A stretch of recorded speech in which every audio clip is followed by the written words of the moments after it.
Bonjour à tous et bienvenue pour cette nouvelle émission de Tough Sport. Aujourd'hui, émission un peu spéciale puisqu'on va parler de titres de l'Union Saint-Gilloise, le 12e de leur histoire. Et avec nous aujourd'hui, deux invités, Danny Ost, ancien joueur de l'Union, et Jürgen Bach, ancien président, propriétaire du club de 2012 à 2018. Messieurs, bonjour. Bonjour. Bonjour, bonjour. On imagine heureux ce lundi matin. Oui, et un peu fatigué. Idem. Comment est-ce que vous avez vécu la soirée d'hier, Danny? Avant match? Avant match, pendant match, le match après et match. après le match. Avant le match, on faisait déjà un petit peu la fête, il faut être très sincère. Et puis, pendant le match, il y a quand même un petit peu peur. On sentait que l'Union n'était pas comme d'habitude. Et puis, il y a eu cette deuxième mi-temps, il y a ces changements. Et puis, on a revu un Union très bon, très offensif, beaucoup de pressing. Et voilà. Et ça a fait la différence. Jürgen, même question, quand on a été président du club, qu'on voit l'aboutissement qui arrive après, comment est-ce qu'on a vécu ça? C'était magnifique de vivre ça, mais je peux dire que j'étais beaucoup plus relax que dans le temps, parce que là, il y avait beaucoup sur le jeu, pour moi personnellement. Je suis le responsable financier aussi du club, et là, j'étais plutôt relax d'observer l'Union, et même en cas de perte, on aurait été deuxième, c'est toujours magnifique aussi, mais je crois que cette année-ci, c'était vraiment mérité que l'Union prenne le titre. 90 ans depuis le dernier titre. Quand vous avez été joueur, Danny, vous président, est-ce que vous pouviez imaginer que ça arriverait encore un jour, l'Union championne de Belgique? Mais je me souviens dans un journal Grenzecho, qui est un journal pour la région de l'Est de la Belgique, en allemand, j'avais dit que Union en D1A, pourquoi pas, et je croyais, j'étais très optimiste parce que tous les autres étaient pessimistes et ne voyaient pas que ça pourrait arriver un jour. Et si j'avais dit Union sera un jour champion, je voudrais été déclaré comme un fou. Et voilà, c'est arrivé, c'est magnifique. Il fallait quand même 7-8 ans, mais on a raté des peu de championnats il y a quelques années précédentes déjà. Et bon, c'est vraiment sympa à vivre et vraiment bien mérité.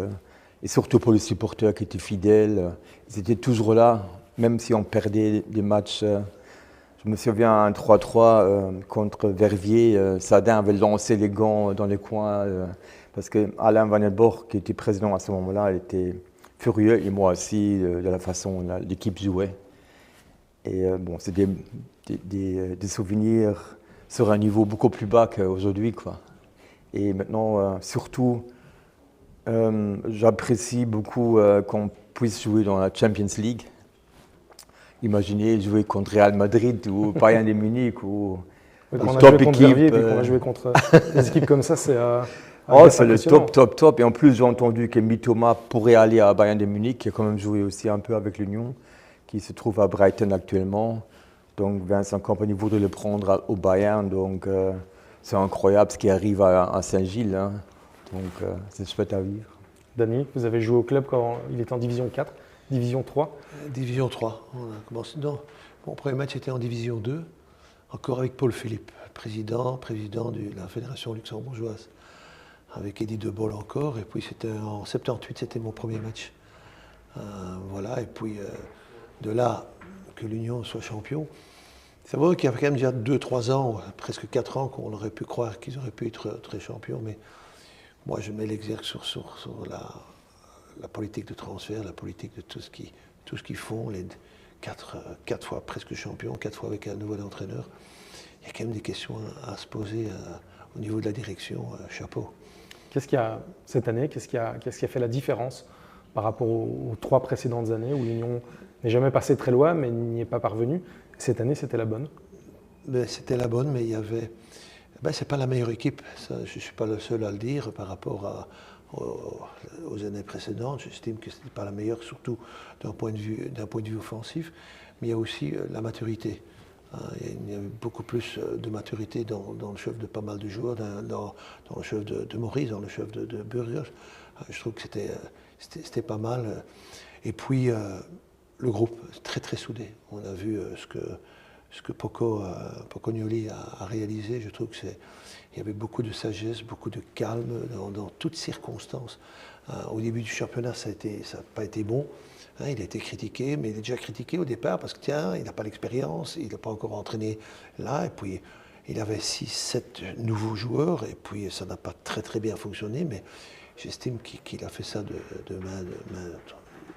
d'une façon extraordinaire. Je trouve que réellement ce qu'il a réalisé là, avec ce groupe, c'est magnifique. La patience avec Pocognoli, vous l'avez dit, qui a été très critiqué au mois d'août, mois de septembre. C'est ce qui peut faire la différence quand on est président et qu'on croit dans l'entraîneur qu'on a mis à la tête de l'équipe? Oui, il faut... Bon, l'entraîneur, une partie, souvent je trouve l'entraîneur surestimé, vu que l'Union a déjà plein d'entraîneurs et toujours des top entraîneurs comme Karel Gerhardt ou le Slovène, je ne me souviens plus de son nom. Blessin et Mazou, des top entraîneurs qui sont remplacés et les autres suivent. Donc ils ont une façon de recruter des personnels, même qui sont non couverts, non visibles. Ils sortent ça quelque part et tout d'un coup, le succès est là, c'est chapeau, quoi. Ils ont vraiment les data plus les scouting derrière. C'est vraiment quelque chose d'incroyable qu'ils font là. J'ai souvent posé cette question, si sur les 4 ans, on doit faire une équipe type. Sur les 4 ans, avec tous les joueurs, avec les Mitoma, Adingra, les Puertas, il y en a. Thuema, les Boniface. Les Boniface, Nielsen. Derrière, c'est incroyable. Une chose qui est partie en Allemagne. Oui, Undav. Undav qui est parti. Il joue en équipe nationale. Si on devrait faire une équipe type, je pense que... Ce serait compliqué.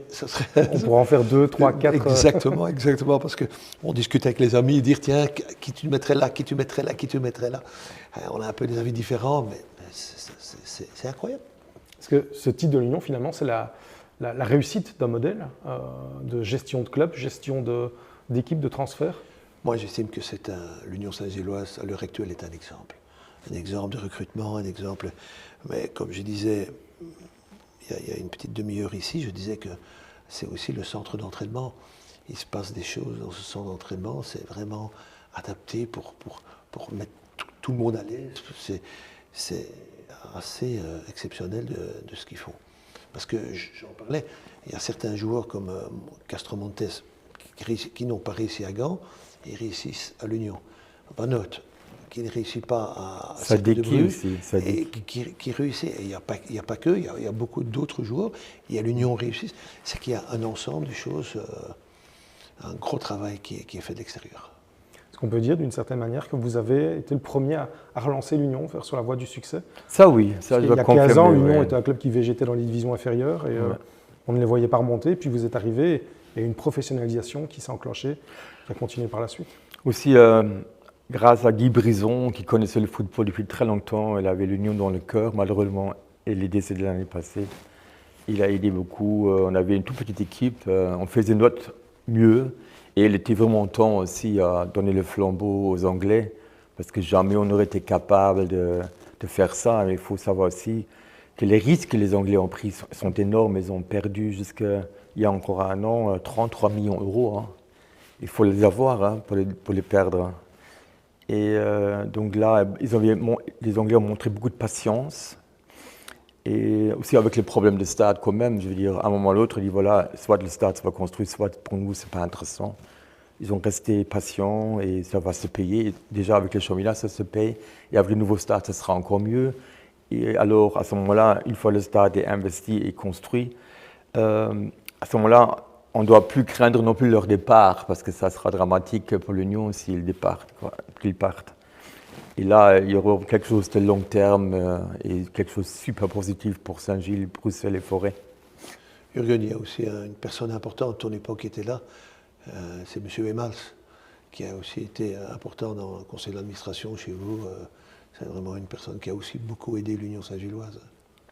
Oui, c'est vrai. Donc, je cherchais un co-investisseur et M. Emals était d'accord. Il ne voulait pas, mais il a donné son accord de prendre un quart des parts du club.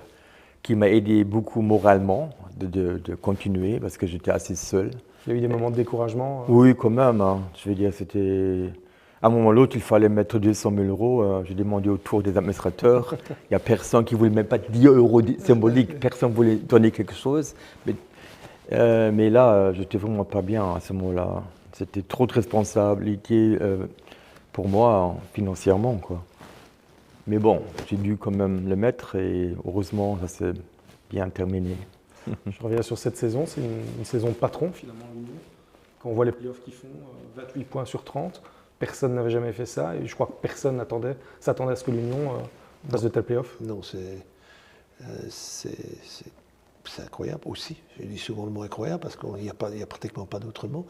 Mais quand on pense que l'année passée, ils avaient 10-12 points d'avance et puis ils ont perdu ce championnat.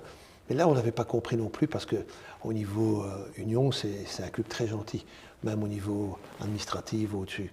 Pourquoi dans les premiers playoffs, ils ont dû jouer en déplacement et pas à la maison. Et ils sont en tête du championnat. Ça aussi a fait que ils ont très très mal démarré là-dessus. Mais cette année-ci, non, ils ont eu des playoffs parfaits. Ils ont eu une pente totalement ascendante pour arriver dans ces playoffs avec une mentalité comme ils l'ont fait jusque pratiquement toute la saison. Si on doit ressortir les joueurs clés de la saison, ceux qui ont fait la différence, vous notez qui?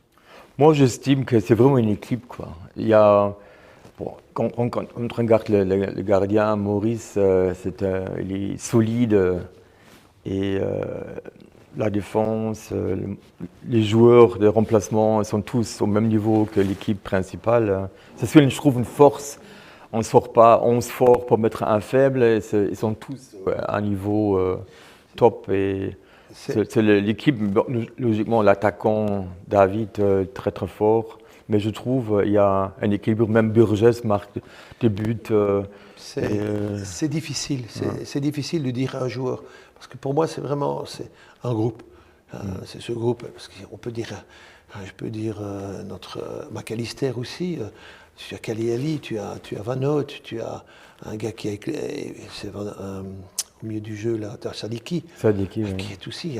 C'est très difficile à dire, tiens, c'est un joueur. Pour moi, un joueur qui ressort en particulier. Pour moi, c'est un groupe. Ça, on l'a très bien vu dans le tour final et même dans le championnat. C'est un groupe. Van Hout a été blessé pendant quand même 2 bons mois. Il a été remplacé. Et chaque fois qu'il est remplacement, c'était bon. Bouffal. Dommage, parce que ses blessures, pour moi, c'est un jour exceptionnel. Mais c'est un groupe. C'est très difficile de dire un joueur en sortir. Maurice aussi a été fantastique, surtout dans ses playoffs. Qui contraste avec l'année passée. Qui contraste, mais il n'a pas été mauvais l'année passée. Il a fait 1 ou 2 erreurs. Et quand un attaquant fait une erreur, mais un gardien, ça se paye cash. Et ça se remarque très très fort. Où est-ce que peut s'arrêter l'Union? Le président Axel Museau a dit l'Union ne va pas s'arrêter là, on est parti pour aller plus loin. Est-ce que c'est réaliste? Absolument, je suis convaincu. Maintenant, on ne sera pas au niveau de Paris Saint-Germain, mais chaque pas, l'Union avance. Maintenant, où ça va s'arrêter, mais je crois que c'est quand même pas encore au top niveau européen, logiquement, avec le budget actuel. Mais Tony Bloom a les moyens et le savoir-faire, avec Alexandre Museau super motivé d'arracher quelque chose. Je le souhaite pour l'Union. La Champions League l'année prochaine. Mais il vient de le dire. Moi, c'est plus Barcelone que Real Madrid, mais enfin, ça peut être magnifique. Et je vous assure qu'une chose, c'est que si c'est des grands clubs, il va y avoir du monde qui vont suivre l'Union Saint-Gilloise au niveau des supporters. C'est assez incroyable. Il y a un tel engouement pour le moment. Ben, déjà les autres années avant, mais cet engouement est très fort. Et ce qui est beau, et il faut le répéter, c'est ce public, ces enfants. Hein, on nous appelle peut-être les bobos, mais les parents viennent avec leurs enfants. Et ça, c'est encore hier, j'en ai vu tellement de familles. Et ça, c'est une image pour le football. Oui, on a l'image de l'Union Saint-Gilloise d'un club gentil. Ouais. C'est une image qui fait du bien dans le contexte actuel, quand on voit ce qui s'est passé en finale de Coupe de Belgique, par exemple. Avoir un club comme ça, qui a cette image très gentille, ça change. Ça change complètement. À un moment, il y a eu des erreurs. Un joueur qui met la balle au milieu du terrain, ça arrive, mais c'est un club c'est des supporters, à mes yeux, magnifiques aussi. Il y a le dossier du stade qui pose encore un peu problème pour le développement du club. Quand on est président, qu'on a ce stade, comment est-ce qu'on envisage de pouvoir quitter ce stade mythique? Mais c'est la fonction qui compte. Donc, je veux dire, pour pouvoir l'Europe, pour jouer dans son stade, il faut un stade conforme. Et ce stade-là, c'est un musée. Donc, il n'y a rien à faire. Et en plus, il y a beaucoup de gens qui habitent tout près. Il y a le parc. Ce stade est condamné, malheureusement, qui sera toujours fonctionnel par après pour une équipe des dames ou des jeunes. Mais l'Union a besoin d'un stade conforme à leur niveau. Et j'espère que le permis sera donné assez rapidement pour pouvoir construire. C'est ce qui peut permettre à l'Union de passer justement cette étape supplémentaire. Exactement. Oui, moi c'est dur. Moi c'est dur parce que pour avoir joué autant d'années sur ce terrain, ce cadre est magnifique, mais il faut être logique. Il faut changer. Il faut changer si on doit progresser, Mais j'en parlais ici il n'y a pas longtemps. Je voudrais que ce public reste au milieu du terrain. Pas derrière les goals et les supporters derrière les goals. Moi, je préfère encore avoir cette ambiance au milieu du terrain comme Anderlecht était dans le temps, comme beaucoup des clubs étaient dans le temps. Moi, je préfère, ça c'est beaucoup mieux. J'espère et je crois avoir vu le projet. Je pense que c'est comme ça aussi. Où est-ce que l'Union va s'arrêter? L'Union va s'arrêter. Ça ne va pas être facile de continuer sur cette progression-là. Il faudrait un moment, ça va se stabiliser, mais il faudrait que ça se stabilise bien. Mais je ne sais pas, c'est très, très difficile à dire parce que ça fait 4-5 ans et chaque année ils disent tiens, c'est plus possible l'année prochaine. Ils ont fait partir 3-4-5 joueurs et puis fait encore partir 3-4-5 joueurs et puis chaque année, ils sont toujours là. Difficile à dire. Est-ce qu'il faut continuer avec Sébastien Pocognoli? C'est difficile de le tenir, je crois, parce qu'à l'étranger, il y a beaucoup plus de recettes pour les clubs, les budgets sont nettement supérieurs. Et logiquement, un jeune entraîneur comme ça, s'il a une offre de la France ou de la Bundesliga, qui sait, ce sera dur de refuser, je crois. Hein. Ça fait partie de l'expérience de vie. Et aussi, pourquoi pas, c'est difficile à refuser un contrat super attractif, ça c'est clair. Maintenant, s'il restera, je préfère qu'il reste pour vivre aussi le Champions League avec l'Union. C'est une décision personnelle qu'il faut respecter, n'importe s'il part ou s'il reste. Daniel? Il va rester. Je suis pratiquement à 100% certain. C'est un jeune entraîneur, 37 ans, c'est un des plus jeunes entraîneurs qu'il y a eu. Il va rester. J'ai eu l'occasion de discuter avec lui aussi. Je lui ai posé la question. Je ne vais pas dire ce qu'il m'a répondu, mais moi, je trouve qu'il doit rester. Et il va rester. Encore une expérience en plus, une année en plus. Il est jeune entraîneur. Il y a encore du temps pour gagner, d'aller dans d'autres grands clubs. Je crois qu'il doit encore avoir une année d'expérience. Et je crois que c'est dans sa tête aussi. Et je l'espère très sincèrement. Parfait. Ben, on verra l'année prochaine comment ça se passe pour l'Union et en espérant que ça roule bien. On l'espère aussi. Parce que c'est bon enfant. Cette Union est vraiment bon enfant. À un moment, c'était 2-1-1. Ils avaient encaissé et puis on sent de nouveau cette ferveur du public qui encourage. Il y a très peu de critiques, Jürgen, qu'est-ce qui se passe? Il y a très peu, j'ai rarement entendu critiquer les joueurs de l'Union, même dans une défaite. Au début de saison, oui, il y a toujours les réseaux sociaux, mais ça reste toujours très positif et ça fait plaisir à voir. Parfait, merci à vous deux. Avec grand plaisir. Pour votre venue et on se retrouve à une prochaine. Au revoir.